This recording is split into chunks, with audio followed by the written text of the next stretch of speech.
Craig, how are you today, mate? Beautiful. He's got his green jersey on. He's killing it. Hey, what's the story with the Molly Meldrum? What's going on there? I like it. So, It's just missing the or you can get the beret, the Kangol.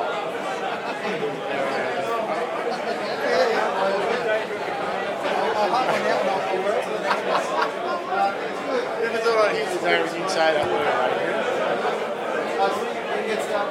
Yeah.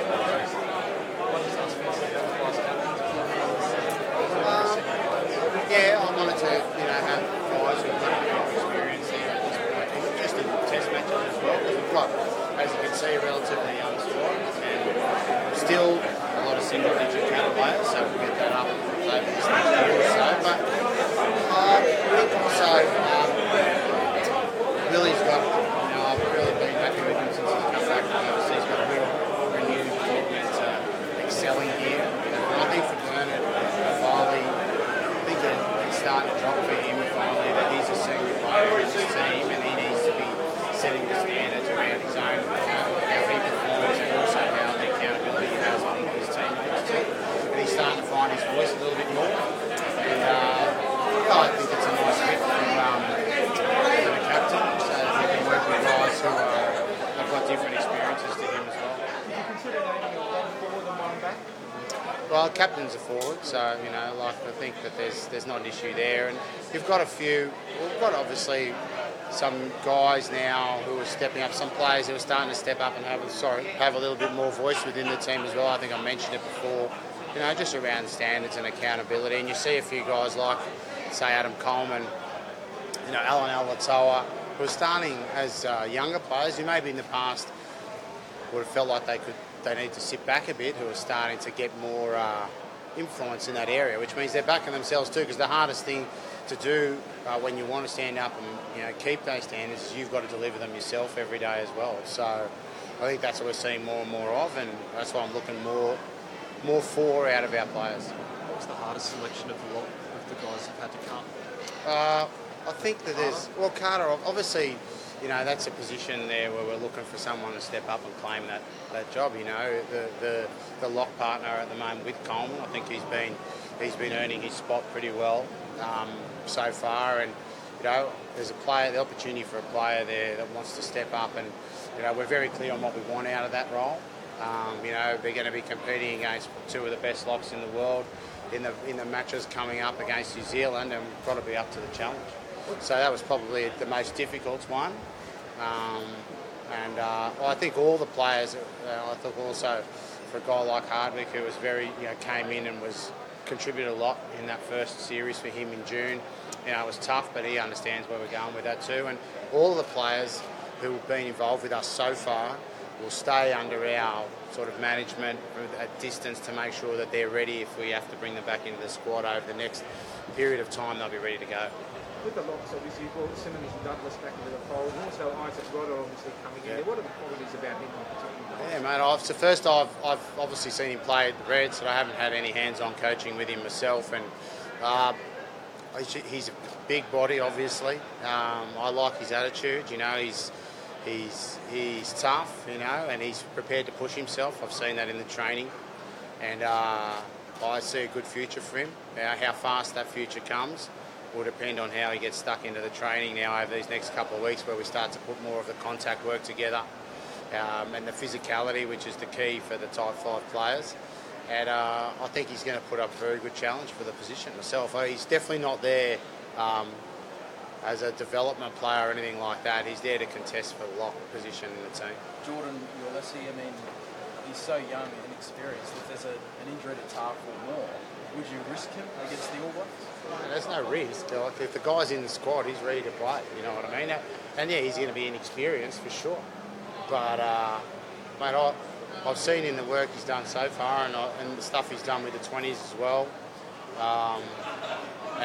That he's eager and he's ready. Definitely, if he's given the opportunity to take it.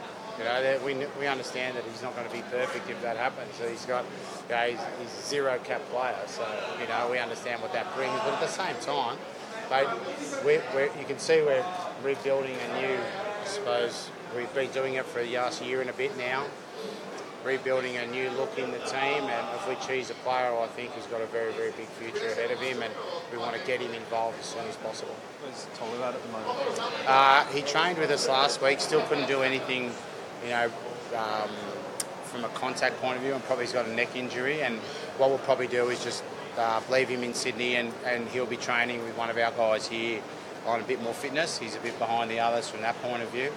And then when he gets up to the level we think where we can bring him in and start contributing at the team level, we can't be carrying anyone in the team who we don't think is going to be able to go as far as the work rate's concerned. You know, I think he needs a bit more work under his belt to get up to that standard before he comes into the team environment. What's the update with Seth? Yeah, he's probably a little bit behind where we wanted him to be. We brought him to Newcastle thinking that he would be ready to start doing his team training this week, which isn't the case. So we'll manage him in Melbourne and get his recovery, rehab right. I'd say it'd be unlikely that he'd be available for the first 2 games. That's why we didn't bring him for the camp in Cessnock.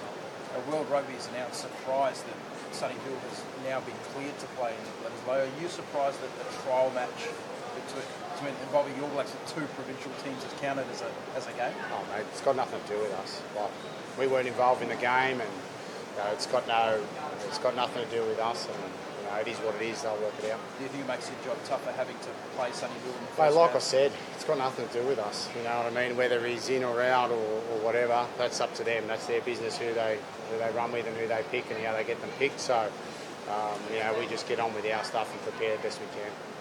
What have you seen for the 2 force guys that are coming into that centre spot with centre? Curtis and Billy? Yeah, okay. So I think all throughout the year, they've played with a lot of edge.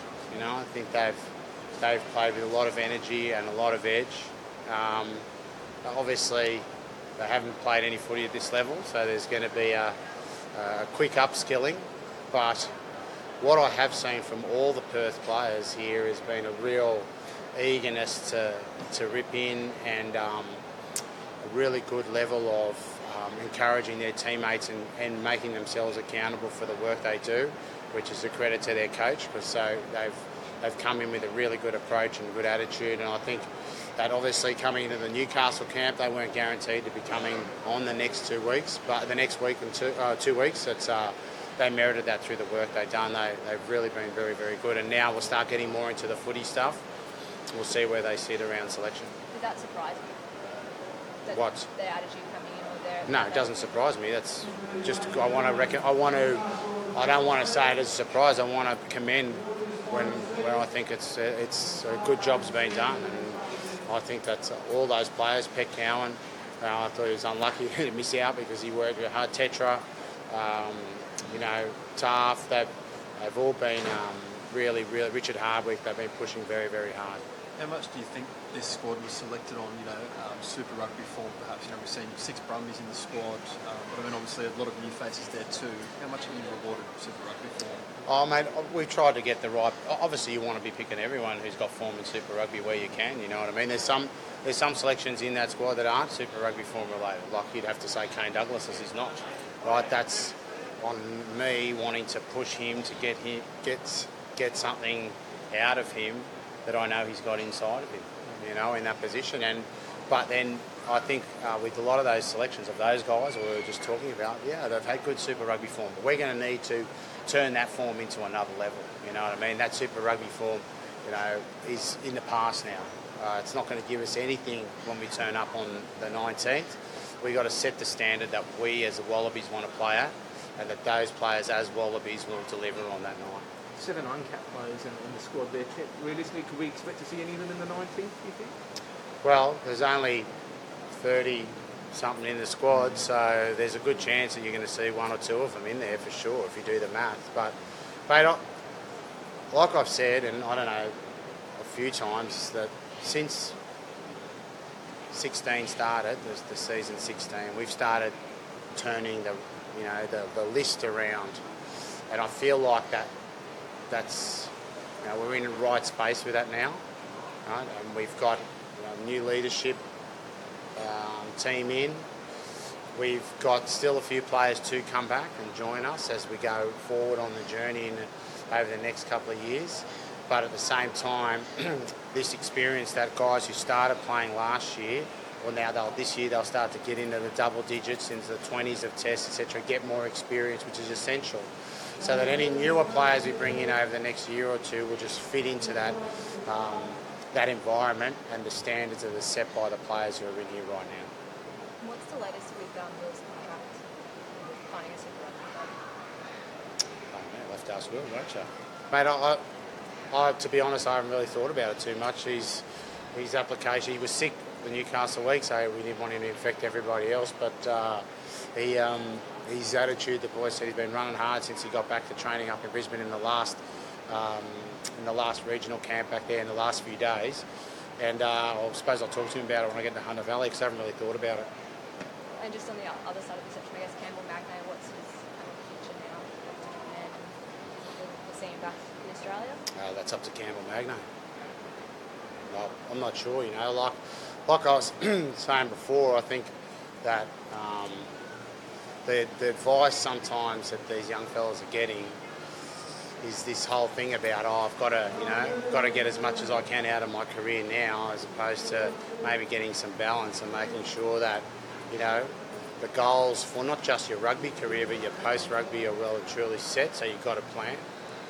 And as disappointed as I am that he's decided to do that, you know, what he does when he comes back will be up to him. There's been a bit of talk about him maybe playing in New Zealand. Like, do you think that maybe we should open the doors a bit more to have guys who are, you know, playing there? Nope. We want players playing here in our competitions. Right? There's no.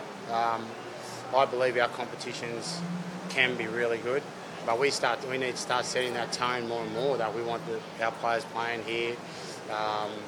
And in the right balance. We've obviously got some rules that allow experienced players maybe to have some time overseas, but right now we don't have any of those, okay? And I think for young players, we need to have them here. I want to see him, if he's not playing with the Wallabies, I want to see him playing in NRC, or I want to see him playing with his club right now. Like, you know, so Seth Fargassi, who's didn't make it in the squad, he'll be playing for his club this weekend. Do you know what I mean? I think Jack Dempsey, who did make the squad, is playing with his club this weekend because he wants to play. And I think that's the tone I want to set within the team, and you know, I think that's what players want as well. You know, and the more we set that tone, the more we'll show. We'll set the example that that's what we want. Is Courtney ready to go full pelt? Yeah, he'll be ready to go training next week. Sammy Kirby as well? Yes, yeah. You know, I think his pecs come back pretty nicely now. We'll probably manage him back into the contact side of things, but full training. Yeah. So everybody's in the squad, 34 men now, will be ready to go? Yeah, everyone else. The only guy that we may look at bringing over to keep treating is Jermaine Ainsley. That's not in the squad, but he's not too far away from getting back to full fitness. So if he was available for the second game, we might consider bringing him over and just to treat him and make sure we get it right. But apart from that, no, everyone who's coming is ready to go. That's the idea. Okay? Great, Thank you. No worries. Thanks a lot. Lunch? I will. I don't think you'll have any spare moments.